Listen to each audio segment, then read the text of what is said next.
श्री आञ्जनेयस्तोत्रम् शृणुदेवि प्रवक्ष्यामि स्तोत्रं सर्वभयापहं सर्वकामप्रदं नृणां हनुमत्स्तोत्रमुत्तमं तप्तकाञ्चनसङ्काशं नानारत्नविभूषितम् उद्यद्बालार्कवदनं त्रिनेत्रं कुण्डलोज्ज्वलम् मौञ्जीकौपीनसंयुक्तं हेमयज्ञोपवीतिनं पिङ्गलाक्षं महाकायं टङ्कशैलेन्द्रधारिणं शिखानिक्षिप्तवालाग्रं मेरुशैलाग्रसंस्थितं मूर्तित्रयात्मकं पीनं महावीरं महाहनुं हनुमन्तं वायुपुत्रं नमामि ब्रह्मचारिणं त्रिमूर्त्यात्मकमात्मस्थं जपाकुसुमसन्निभं नानाभूषणसंयुक्तम् आञ्जनेयं नमाम्यहं पञ्चाक्षरस्थितं देवं नीलनीरदसन्निभं पूजितं सर्वदेवैश्च राक्षसान्तं नमाम्यहम् अचलद्युतिसङ्काशं सर्वालङ्कारभूषितं षडक्षरस्थितं देवं नमामि कपिनायकं तप्तस्वर्णमयं देवं हरिद्राभं सुरार्चितं सुन्दरं साब्जनयनं त्रिनेत्रं तं नमाम्यहम् अष्टाक्षराधिपं देवं हीरवर्णसमुज्ज्वलं नमामि जनतावन्द्यं लङ्काप्रासादभञ्जनम् अतसी पुष्पसङ्काशं दशवर्णात्मकं विभुं जटाधरं चतुर्बाहुं नमामि कपिनायकं द्वादशाक्षरमन्त्रस्य नायकं कुन्तधारिणम् अंकुशं च दधानं च कपिवीरं नमाम्यहम् त्रयोदशाक्षरयुतं सीतादुःखनिवारिणं पीतवर्णं लसत्कायं भजे सुग्रीवमन्त्रिणं मालामन्त्रात्मकं देवं चित्रवर्णं चतुर्भुजं पाशाङ्कुशाभयकरं धृतटङ्कं नमाम्यहम् सुरासुरगणैः सर्वैः संस्तुतं प्रणमाम्यहम् एवं ध्यायेन्नरो नित्यं सर्वपापैः प्रमुच्यते प्राप्नोति चिन्तितं कार्यं शीघ्रमेव न संशयः। शृणुदेवि प्रवक्ष्यामि स्तोत्रं सर्वभयापहं सर्वकामप्रदं नृणां हनुमत्स्तोत्रमुत्तमं तप्तकाञ्चनसङ्काशं नानारत्नविभूषितम् उद्यद्बालार्कवदनं त्रिनेत्रं कुण्डलोज्ज्वलं मौञ्जीकौपीनसंयुक्तं हेमयज्ञोपवीतिनं पिङ्गलाक्षं महाकायं टङ्कशैलेन्द्रधारिणं शिखानिक्षिप्तवालाग्रं मेरुशैलाग्रसंस्थितं मूर्तित्रयात्मकं पीनं महावीरं महाहनुं हनुमन्तं वायुपुत्रं नमामि ब्रह्मचारिणं त्रिमूर्त्यात्मकमात्मस्थं जपाकुसुमसन्निभं नानाभूषणसंयुक्तम् आञ्जनेयं नमाम्यहम् पञ्चाक्षरस्थितं देवं नीलनीरदसन्निभं पूजितं सर्वदेवैश्च राक्षसान्तं नमाम्यहम् अचलद्युतिसङ्काशं सर्वालङ्कारभूषितं षडक्षरस्थितं देवं नमामि कपिनायकं तप्तस्वर्णमयं देवं हरिद्राभं सुरार्चितं सुन्दरं साब्जनयनं त्रिनेत्रं तं नमाम्यहम् अष्टाक्षराधिपं देवं हीरवर्णसमुज्ज्वलं नमामि जनतावन्द्यं लङ्काप्रासादभञ्जनम् अतसी पुष्पसङ्काशं दशवर्णात्मकं विभुं जटाधरं चतुर्बाहुं नमामि कपिनायकं द्वादशाक्षरमन्त्रस्य नायकं कुन्तधारिणम् अंकुशं च दधानं च कपिवीरं नमाम्यहम् त्रयोदशाक्षरयुतं सीतादुःखनिवारिणं पीतवर्णं लसत्कायं भजे सुग्रीवमन्त्रिणं मालामन्त्रात्मकं देवं चित्रवर्णं चतुर्भुजं पाशाङ्कुशाभयकरं धृतटङ्कं नमाम्यहम् सुरासुरगणैः सर्वैः संस्तुतं प्रणमाम्यहम् एवं ध्यायेन्नरो नित्यं सर्वपापैः प्रमुच्यते प्राप्नोति चिन्तितं कार्यं शीघ्रमेव न संशयः। शृणु देवि प्रवक्ष्यामि स्तोत्रं सर्वभयापहं सर्वकामप्रदं नृणां हनुमत्स्तोत्रमुत्तमं तप्तकाञ्चनसङ्काशं नानारत्नविभूषितम् उद्यद्बालार्कवदनं त्रिनेत्रं कुण्डलोज्ज्वलं मौञ्जीकौपीनसंयुक्तं हेमयज्ञोपवीतिनं पिङ्गलाक्षं महाकायं टङ्कशैलेन्द्रधारिणं शिखानिक्षिप्तवालाग्रं मेरुशैलाग्रसंस्थितं मूर्तित्रयात्मकं पीनं महावीरं महाहनुं हनुमन्तं वायुपुत्रं नमामि ब्रह्मचारिणं त्रिमूर्त्यात्मकमात्मस्थं जपाकुसुमसन्निभं नानाभूषणसंयुक्तम् आञ्जनेयं नमाम्यहम् पञ्चाक्षरस्थितं देवं नीलनीरदसन्निभं पूजितं सर्वदेवैश्च राक्षसान्तं नमाम्यहम् अचलद्युतिसङ्काशं सर्वालङ्कारभूषितं षडक्षरस्थितं देवं नमामि कपिनायकम् तप्तस्वर्णमयं देवं हरिद्राभं सुरार्चितं सुन्दरं साब्जनयनं त्रिनेत्रं तं नमाम्यहम्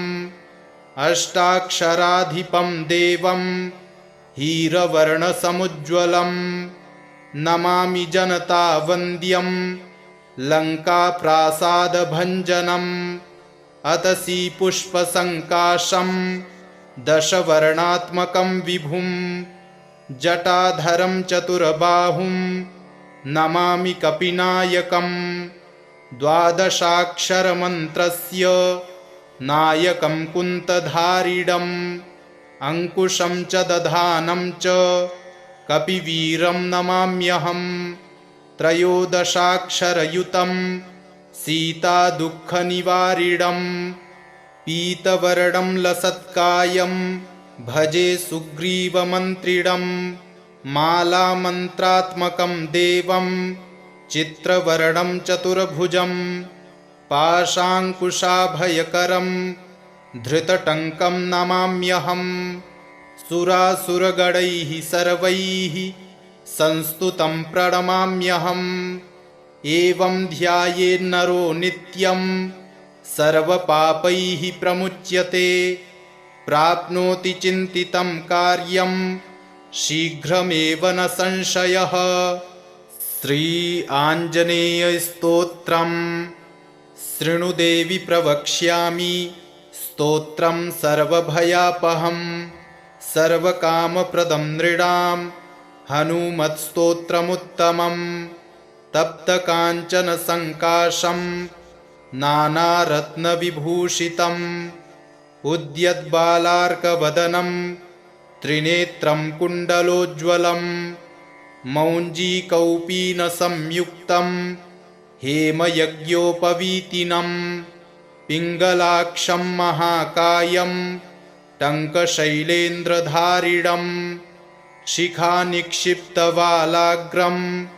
मेरुशैलाग्रसंस्थितं मूर्तित्रयात्मकं पीनं महावीरं महाहनुं हनुमन्तं वायुपुत्रं नमामि ब्रह्मचारिणं त्रिमूर्त्यात्मकमात्मस्थं जपाकुसुमसन्निभं नानाभूषणसंयुक्तम् आञ्जनेयं नमाम्यहं पञ्चाक्षरस्थितं देवं नीलनीरदसन्निभं पूजितं सर्वदेवैश्च राक्षसान्तं नमाम्यहम् अचलद्युतिसङ्काशं सर्वालङ्कारभूषितं षडक्षरस्थितं देवं नमामि कपिनायकं तप्तस्वर्णमयं देवं हरिद्राभं सुरार्चितं सुन्दरं साब्जनयनं त्रिनेत्रं तं नमाम्यहम् अष्टाक्षराधिपं देवं हीरवर्णसमुज्ज्वलं नमामि जनतावन्द्यं लङ्काप्रासादभञ्जनम् अतसी पुष्पसङ्काशं दशवर्णात्मकं विभुं जटाधरं चतुर्बाहुं नमामि कपिनायकं द्वादशाक्षरमन्त्रस्य नायकं कुन्तधारिणम् अङ्कुशं च दधानं च कपिवीरं नमाम्यहम् त्रयोदशाक्षरयुतं सीतादुःखनिवारिणं पीतवर्णं लसत्कायं भजे सुग्रीवमन्त्रिणं मालामन्त्रात्मकं देवं चित्रवर्णं चतुर्भुजं पाशाङ्कुशाभयकरं धृतटङ्कं नमाम्यहम् सुरासुरगणैः सर्वैः संस्तुतं प्रणमाम्यहम् एवं ध्यायेन्नरो नित्यं सर्वपापैः प्रमुच्यते प्राप्नोति चिन्तितं कार्यं शीघ्रमेव न संशयः। शृणु देवि प्रवक्ष्यामि स्तोत्रं सर्वभयापहं सर्वकामप्रदं नृणां हनुमत्स्तोत्रमुत्तमं तप्तकाञ्चनसङ्काशं नानारत्नविभूषितम् उद्यद्बालार्कवदनं त्रिनेत्रं कुण्डलोज्ज्वलं मौञ्जीकौपीनसंयुक्तं हेमयज्ञोपवीतिनं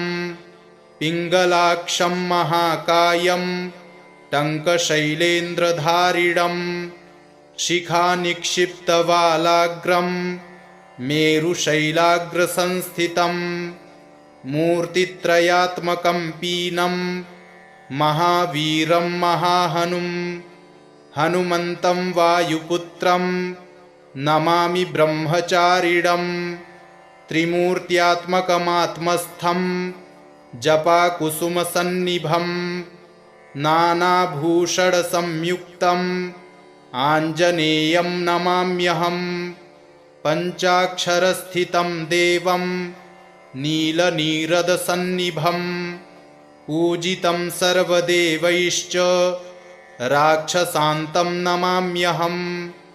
अचलद्युतिसङ्काशं सर्वालङ्कारभूषितं षडक्षरस्थितं देवं नमामि कपिनायकं तप्तस्वर्णमयं देवं हरिद्राभं सुरार्चितं सुन्दरं साब्जनयनं त्रिनेत्रं तं नमाम्यहम् अष्टाक्षराधिपं देवं हीरवर्णसमुज्ज्वलं नमामि जनतावन्द्यं लङ्काप्रासादभञ्जनम् अतसी पुष्पसङ्काशं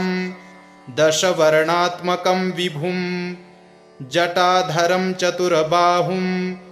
नमामि कपिनायकम् द्वादशाक्षरमन्त्रस्य नायकं कुन्तधारिणम् अंकुशं च दधानं च कपिवीरं नमाम्यहम् त्रयोदशाक्षरयुतं सीतादुःखनिवारिणम् पीतवर्णं लसत्कायं भजे सुग्रीवमन्त्रिणम् मालामन्त्रात्मकं देवं चित्रवर्णं चतुर्भुजं पाशाङ्कुशाभयकरं धृतटङ्कं नमाम्यहम् सुरासुरगणैः सर्वैः संस्तुतं प्रणमाम्यहम् एवं ध्यायेन्नरो नित्यं सर्वपापैः प्रमुच्यते प्राप्नोति चिन्तितं कार्यं शीघ्रमेव न संशयः। शृणु देवि प्रवक्ष्यामि स्तोत्रं सर्वभयापहं सर्वकामप्रदं नृणां हनुमत्स्तोत्रमुत्तमं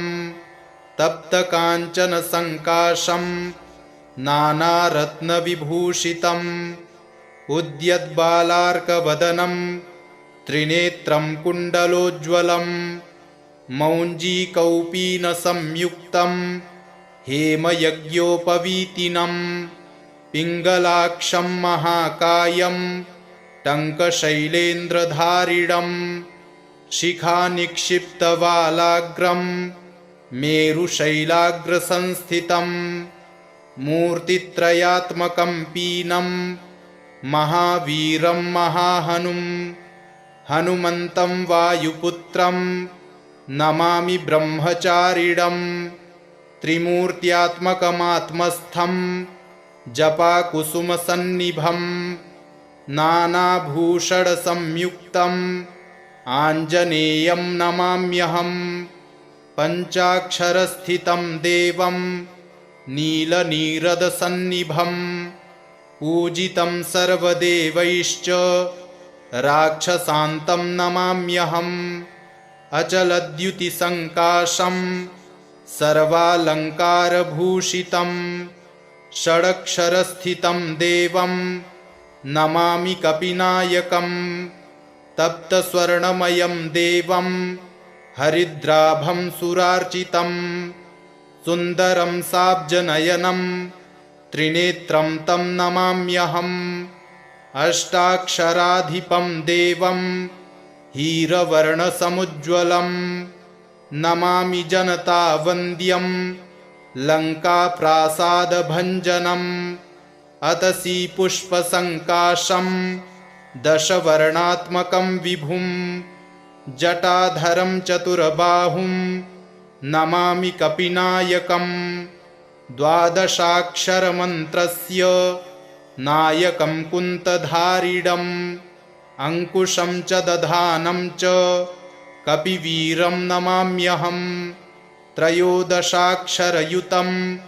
सीतादुःखनिवारिणम् पीतवर्णं लसत्कायं भजे सुग्रीवमन्त्रिणम् मालामन्त्रात्मकं देवं चित्रवर्णं चतुर्भुजं पाशाङ्कुशाभयकरं धृतटङ्कं नमाम्यहम् सुरासुरगणैः सर्वैः संस्तुतं प्रणमाम्यहम् एवं ध्यायेन्नरो नित्यं सर्वपापैः प्रमुच्यते प्राप्नोति चिन्तितं कार्यं शीघ्रमेव न संशयः। शृणु देवि प्रवक्ष्यामि स्तोत्रं सर्वभयापहं सर्वकामप्रदं नृणां हनुमत्स्तोत्रमुत्तमं तप्तकाञ्चनसङ्काशं नानारत्नविभूषितम् उद्यद्बालार्कवदनं त्रिनेत्रं कुण्डलोज्ज्वलं मौञ्जीकौपीनसंयुक्तं हेमयज्ञोपवीतिनं पिङ्गलाक्षं महाकायं टङ्कशैलेन्द्रधारिणं शिखानिक्षिप्तवालाग्रं मेरुशैलाग्रसंस्थितं मूर्तित्रयात्मकं पीनं महावीरं महाहनुं हनुमन्तं वायुपुत्रं नमामि ब्रह्मचारिणं त्रिमूर्त्यात्मकमात्मस्थं जपाकुसुमसन्निभं नानाभूषणसंयुक्तम् आञ्जनेयं नमाम्यहं पञ्चाक्षरस्थितं देवं नीलनीरदसन्निभं पूजितं सर्वदेवैश्च राक्षसान्तं नमाम्यहम् अचलद्युतिसङ्काशं सर्वालङ्कारभूषितं षडक्षरस्थितं देवं नमामि कपिनायकम् तप्तस्वर्णमयं देवं हरिद्राभं सुरार्चितं सुन्दरं साब्जनयनं त्रिनेत्रं तं नमाम्यहम् अष्टाक्षराधिपं देवं हीरवर्णसमुज्ज्वलं नमामि जनतावन्द्यं लङ्काप्रासादभञ्जनम् अतसी पुष्पसङ्काशं दशवर्णात्मकं विभुं जटाधरं चतुर्बाहुं नमामि कपिनायकम् द्वादशाक्षरमन्त्रस्य नायकं कुन्तधारिणम् अंकुशं च दधानं च कपिवीरं नमाम्यहम् त्रयोदशाक्षरयुतं सीतादुःखनिवारिणम् पीतवर्णं लसत्कायं भजे सुग्रीवमन्त्रिणं मालामन्त्रात्मकं देवं चित्रवर्णं चतुर्भुजं पाशाङ्कुशाभयकरं धृतटङ्कं नमाम्यहम् सुरासुरगणैः सर्वैः संस्तुतं प्रणमाम्यहम् एवं ध्यायेन्नरो नित्यं सर्वपापैः प्रमुच्यते प्राप्नोति चिन्तितं कार्यं शीघ्रमेव न संशयः। शृणु देवि प्रवक्ष्यामि स्तोत्रं सर्वभयापहं सर्वकामप्रदं नृणां हनुमत्स्तोत्रमुत्तमं तप्तकाञ्चनसङ्काशं नानारत्नविभूषितम् उद्यद्बालार्कवदनं त्रिनेत्रं कुण्डलोज्ज्वलं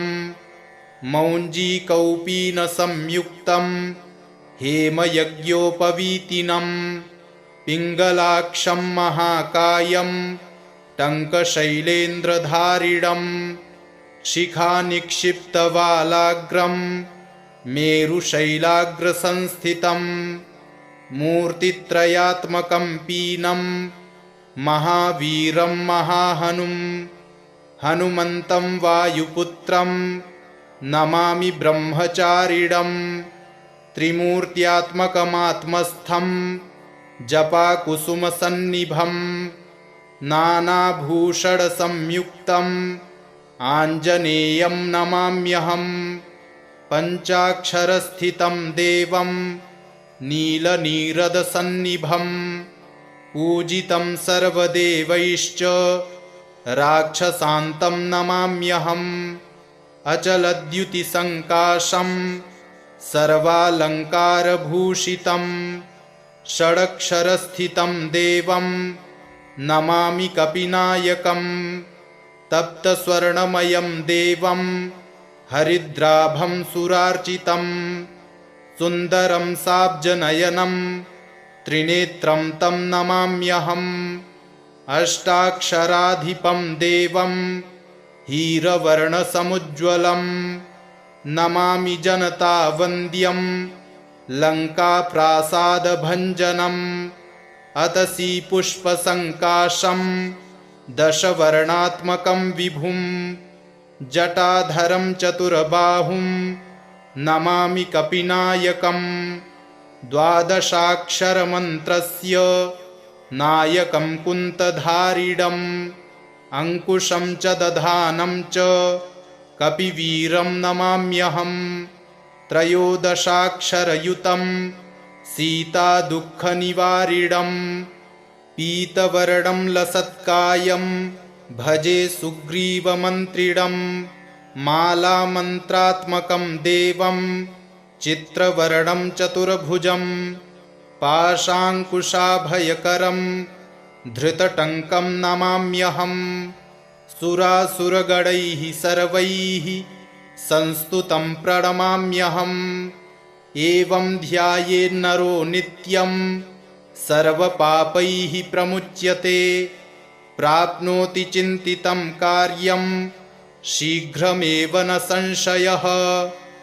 शृणु देवि प्रवक्ष्यामि स्तोत्रं सर्वभयापहं सर्वकामप्रदं नृणां हनुमत्स्तोत्रमुत्तमं तप्तकाञ्चनसङ्काशं नानारत्नविभूषितम् उद्यद्बालार्कवदनं त्रिनेत्रं कुण्डलोज्ज्वलं मौञ्जीकौपीनसंयुक्तं हेमयज्ञोपवीतिनं पिङ्गलाक्षं महाकायं टङ्कशैलेन्द्रधारिणं शिखानिक्षिप्तवालाग्रं मेरुशैलाग्रसंस्थितं मूर्तित्रयात्मकं पीनं महावीरं महाहनुं हनुमन्तं वायुपुत्रं नमामि ब्रह्मचारिणं त्रिमूर्त्यात्मकमात्मस्थं जपाकुसुमसन्निभं नानाभूषणसंयुक्तम् आञ्जनेयं नमाम्यहं पञ्चाक्षरस्थितं देवं नीलनीरदसन्निभं पूजितं सर्वदेवैश्च राक्षसान्तं नमाम्यहम् अचलद्युतिसङ्काशं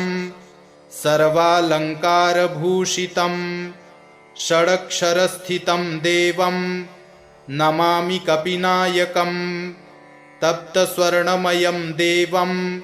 हरिद्राभं सुरार्चितं सुन्दरं साब्जनयनं त्रिनेत्रं तं नमाम्यहम् अष्टाक्षराधिपं देवं हीरवर्णसमुज्ज्वलं